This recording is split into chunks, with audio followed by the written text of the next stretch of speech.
hello everyone स्वागतम जनाइছো মোৰ অন্য এটি ভিডিঅলৈ আশা কৰিছো সকলোৰে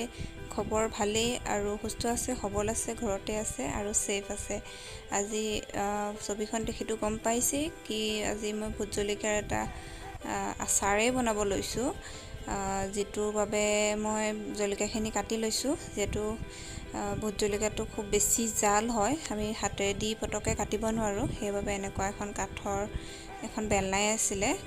কাঠৰ বেলনাখন লৈ লৈছো তাতে এনেদৰে মানে ঠাৰিডালত ধৰি ধৰি কাটি লৈছো লগতে লৈছো কেটুকুমান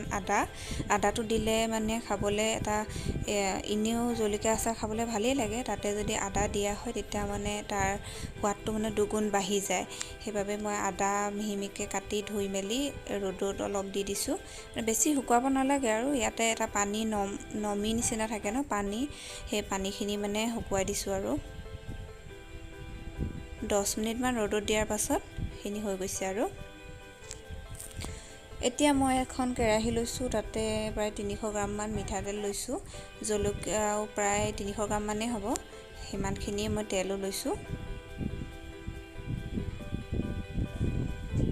খিনি কাটি লোৱা জলকীয়া আৰু সাইডত এইখিনি মানে বেছি গেলি গৈছিলে সেইখিনি দিয়া নাই সেইখিনি ৰ'দত দি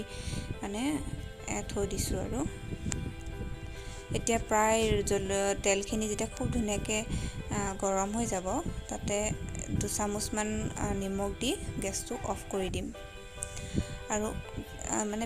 যেতিয়া অলপমান ঠাণ্ডা হ'ব তেলখিনি ইমানো নহয় মানে জলকীয়াখিনি যেতিয়া দিছো তেতিয়া অলপ মানে ফ্ৰাই নিচিনা হৈ গৈছে ইমানো নহয় কিন্তু অলপ মানে গৰমে হৈ আছে আৰু তেলখিনি মানে গেছটো অফ কৰা 5 মিনিটৰ পাছতে মই জলকীয়াখিনি দি এতিয়া ভালদৰে লৰাই দিছো এতিয়া ইয়াতে কাটি লোৱা আদাখিনি দি দিছো তেলখিনি প্ৰায় গৰমে হৈ আছে আৰু সৰিয়হ অলপ পিছি লৈছিলো গোটাই হৈ আছে মানে বেছিকে পিছা নাই আৰু অলপমান পিছি পেলাই ইয়াতে দি দিছো নিদিলেও হয় কিন্তু দিলে মানে খাবলৈ বেছি সোৱাদ লাগে সেইবাবে দিছো আৰু হৈ গ'ল আৰু এই মানে বেছি কষ্ট কৰিবলগীয়া নহয় আৰু বনাবলৈ খুব সহজ আৰু খাবলৈ খুব ভাল লাগে আৰু বহুত দিনলৈকে থাকে এতিয়া শুকান বয়াম এটা লৈ